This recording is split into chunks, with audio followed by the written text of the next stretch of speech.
The first Shamatha jhana. The first Shamatha jhana arises after the practitioner has gained the ability to steady the mind on some object, that is, after a state called access concentration, meaning the level of concentration needed to access the first jhana or insight stage. I realize that various teachers define access concentration differently, and if you like some other definition, that's fine, but avoid term wars and realize that we lack a sufficient number of ancient terms to describe this vast terrain. Notice that if we are spinning lost in thought, decent concentration is basically impossible. If you wish to attain this, I would try to stay as completely as possible with the chosen meditation object for perhaps 1 minute. When you can do this, try for 10. When you can do this, try for an hour. For instance, if you were using the breath as an object, try to be aware of every single breath, at least in part, for a full 10 minutes, and then for an hour. This is possible and a reasonable goal. Try not to pay too much attention to the individual sensations themselves, but conceptualize the breath as a coherent and continuous entity, with many different types of sensations, all being thought of as being the breath. It is important to know that really getting into a sense of the breath as a continuous entity for 10 seconds will do you more good than being with the breath on and off for an hour. Tune in to the illusory smoothness of things by purposefully and calmly working with illusions of solidity or fluidity. There is a certain intuit quality which helps, sort of like really getting into a slow groove when playing an instrument, having sex, playing a sport, or just sinking into a well-deserved warm bubble bath. That, oh yeah, baby, just like that, vibe is exactly what you are looking for, at least initially.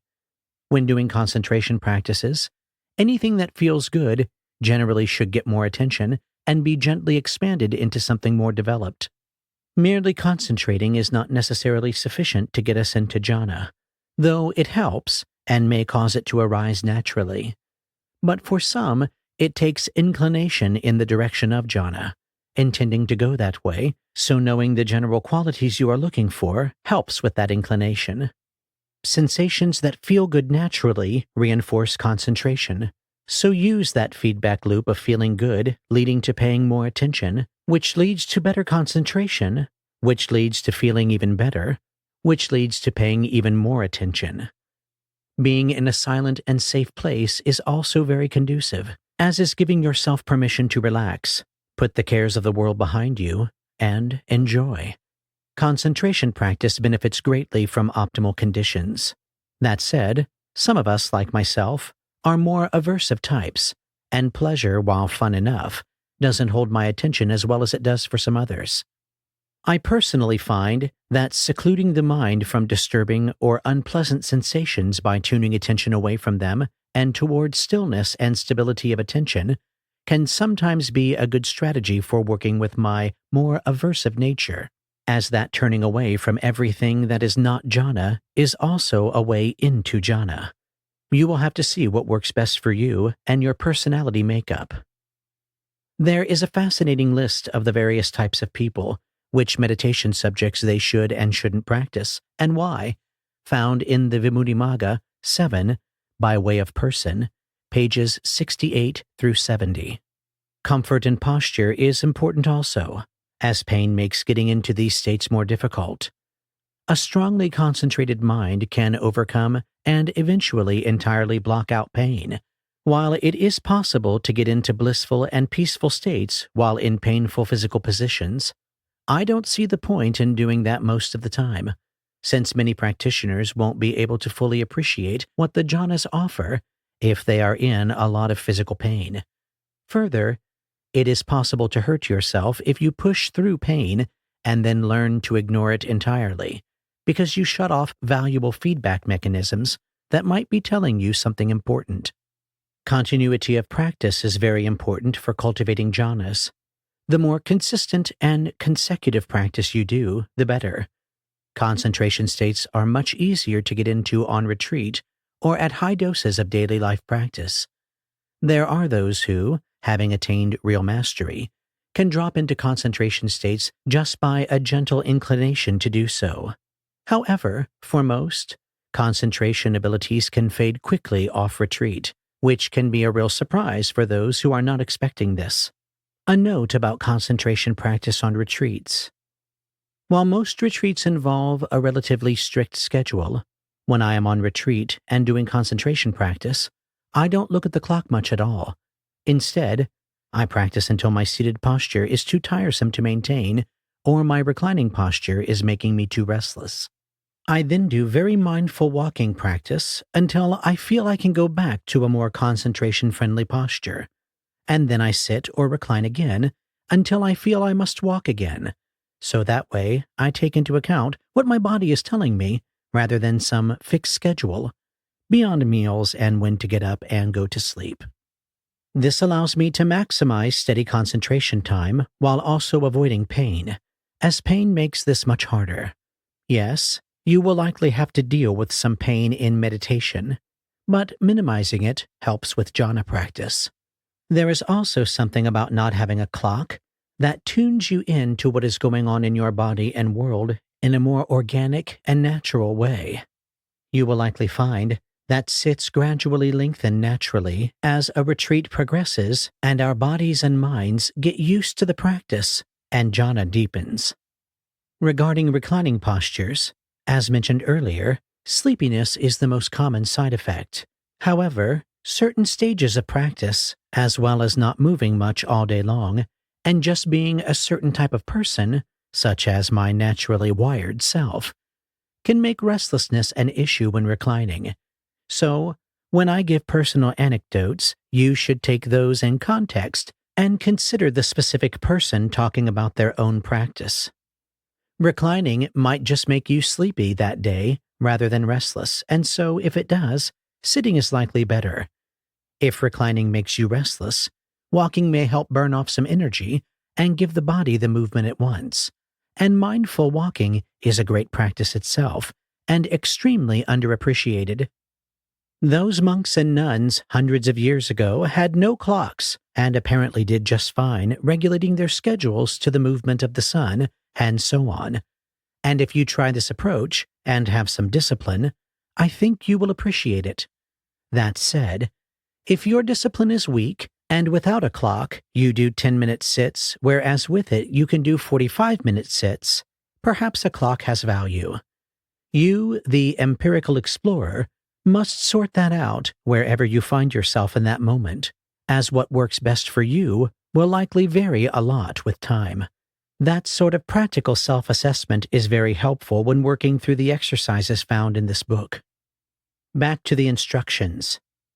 If you are using the breath as your primary meditation object, you might try purposefully visualizing it as sweet, smooth waves or circles that are peaceful and welcome.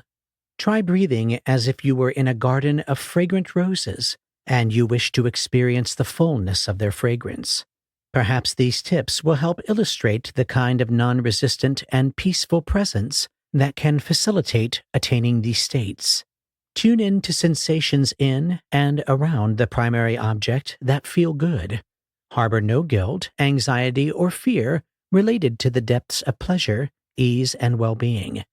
The spiritual life need not be a relentless, austere grind, particularly when doing concentration practices.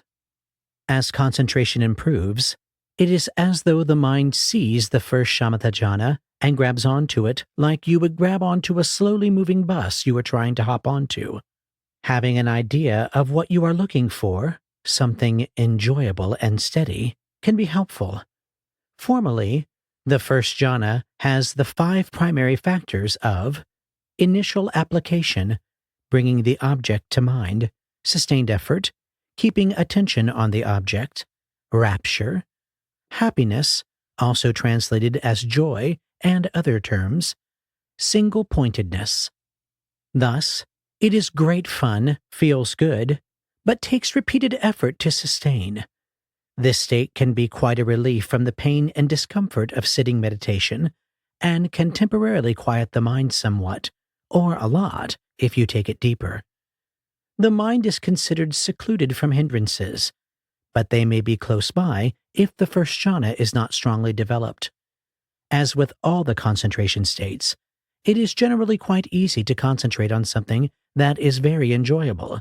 Thus, our concentration skills may improve rapidly and easily after attaining the first jhana, and tend to flounder until we have done so. Therefore, attaining the first jhana is extremely important.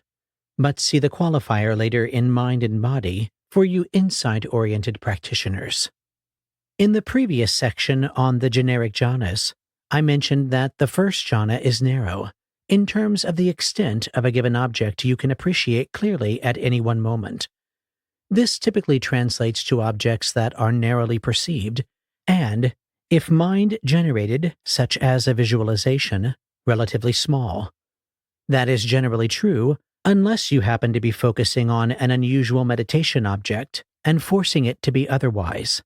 Thus, if you use space or something formless as your meditation object, it is possible to get into a variant of the first jhana that is very different from how it would more naturally be, since those more abstract objects preclude the narrow focus on a chosen object that I mentioned above. Here we get the first introduction to the notion that in the world of jhana, there is significant variability in terms of how objects and experiences may manifest depending on how you tune the mind. This has caused endless confusion among jhana practitioners who didn't understand one another because their focuses, objects, and ways of approaching them were so different.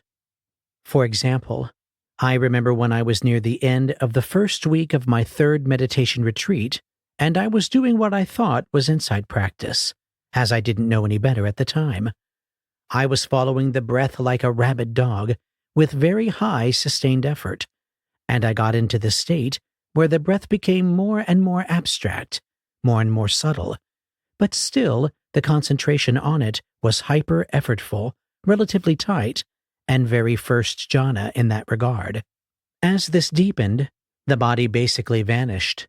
Then anything like the normal breath vanished, and what was left was a very abstract, sinusoidal movement that once had been the breath in an otherwise essentially undifferentiated blank space, with sound, body, and the rest all completely gone. This was still first jhana, just a relatively refined first jhana, using what had turned into an abstract object.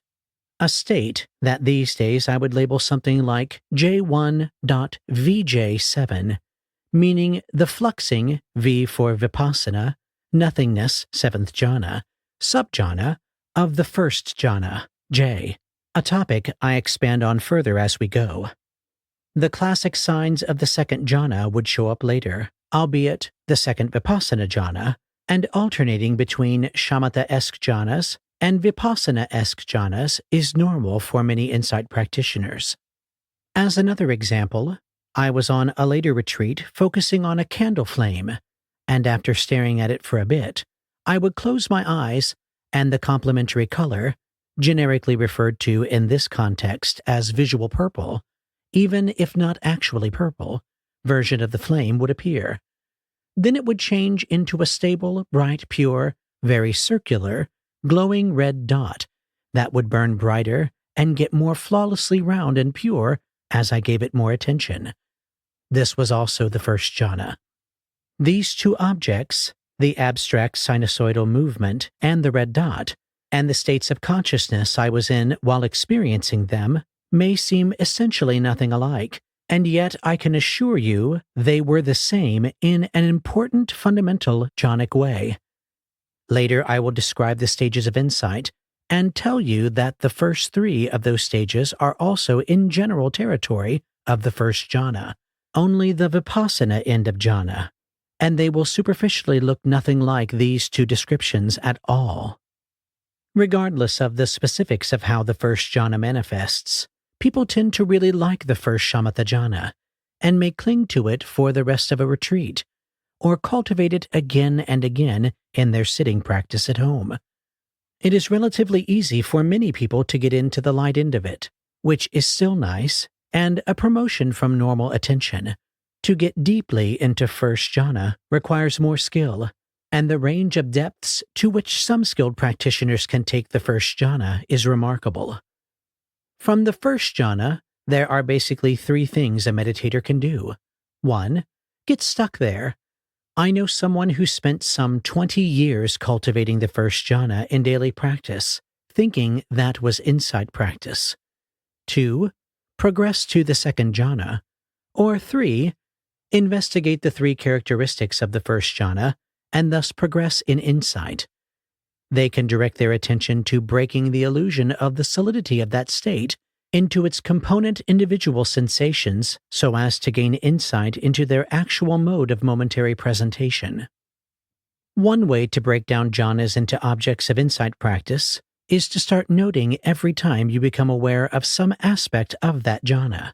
Special attention must be paid to noticing the experience of the precise arising and passing of every individual sensation that makes up the state, particularly the primary beneficial factors of the state listed above.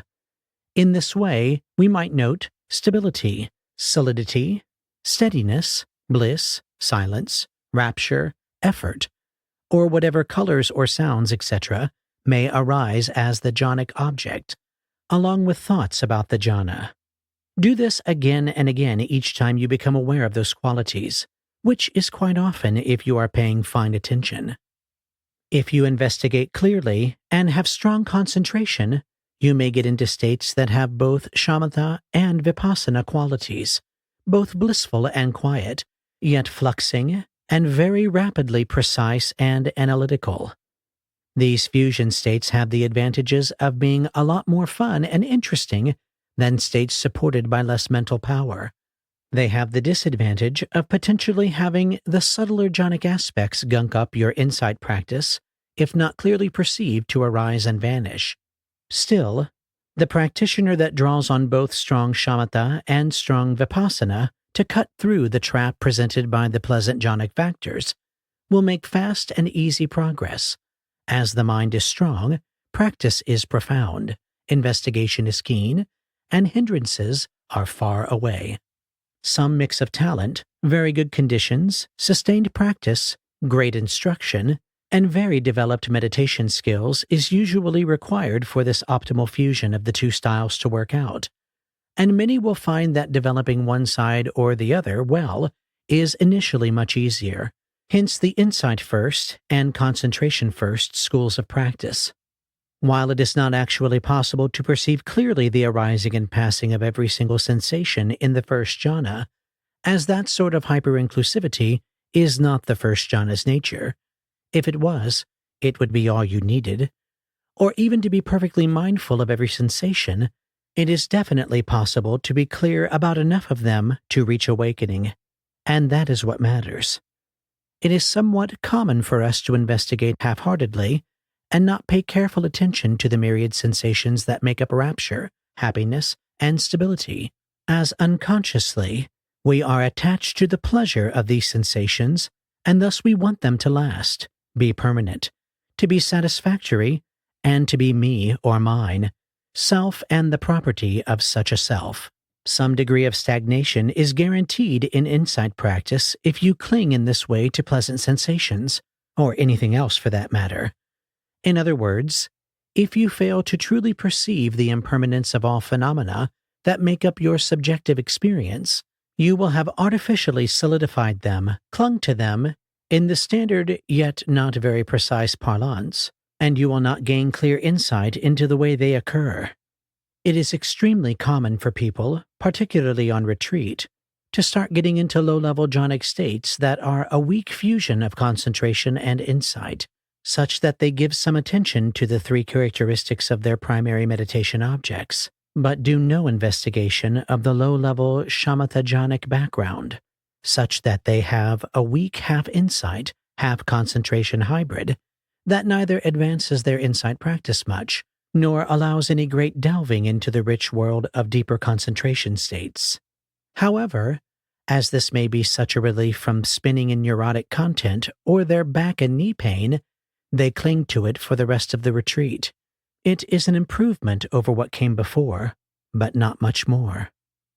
My advice to counter this trend to cling to low-level half samatha, half vipassana jhana is to pick either concentration or insight and really develop that, such that you really power either the insight or the concentration aspect of practice at any given time, meaning that if you are working on concentration, give that your all, and when you are doing insight practice, give that your all. If choosing vipassana, tear down the deceptive, blissful, seductive shamatha factors with the rapid investigative ruthlessness that getting them to unstick requires. If choosing samatha, give the smooth bliss your full attention and cultivate it without restraint. If you are working with a teacher, such as on a retreat, seek their input and work out what approach will be best in that context. This brings me, somewhat belatedly, to a discussion of which practice to do at any given time. This is a question you must answer for yourself, though the advice of whomever you consider your more advanced friends and teachers in the meditation world can be of great value here. What do you want to accomplish? What really calls to you? If that is insight, then do it, and do it well. If it is concentration that beckons, spend time doing that well. I personally think that going for the first stage of awakening as understood in the Theravada system and described in more detail later by doing insight practices is critical. But if concentration is your bag, baby, and that is what really calls to you, then learn the Shamatha jhanas well. Be honest about what they do and don't accomplish. Beware of their standard pitfalls, and use them as a basis for insight. More pure concentration is a valuable skill set with its own merits, and, since well-developed Shamatha jhana that doesn't have vipassana elements is hard to come by, chances are some insight may creep in eventually so that you get a taste of it and can see if you like it. That said, there are plenty of people who get jhana yet never gain insight, so don't count on this strategy. The near enemy of the first Shamatha jhana is access concentration, meaning that when the applied and sustained effort or attention flags somewhat, access concentration sets in. As the texts, for example, the Visuddhimagga, Chapter 4, 138, or The Path of Serenity and Insight, page 80, rightly say, the fact that you must make effort to get into and stay in this state will start to reveal itself as being coarse and annoying. The effort-creating components take up a lot of processor time, but in a way that at this stage is generally not that obvious, at least in comparison to what comes after, and so plenty of information slips through without being perceived clearly, as it is obscured by effort itself. This becomes more and more apparent, and clear awareness of just this simple fact while staying in the jhana causes the mind to eventually let go of the first jhana and jump towards the second jhana.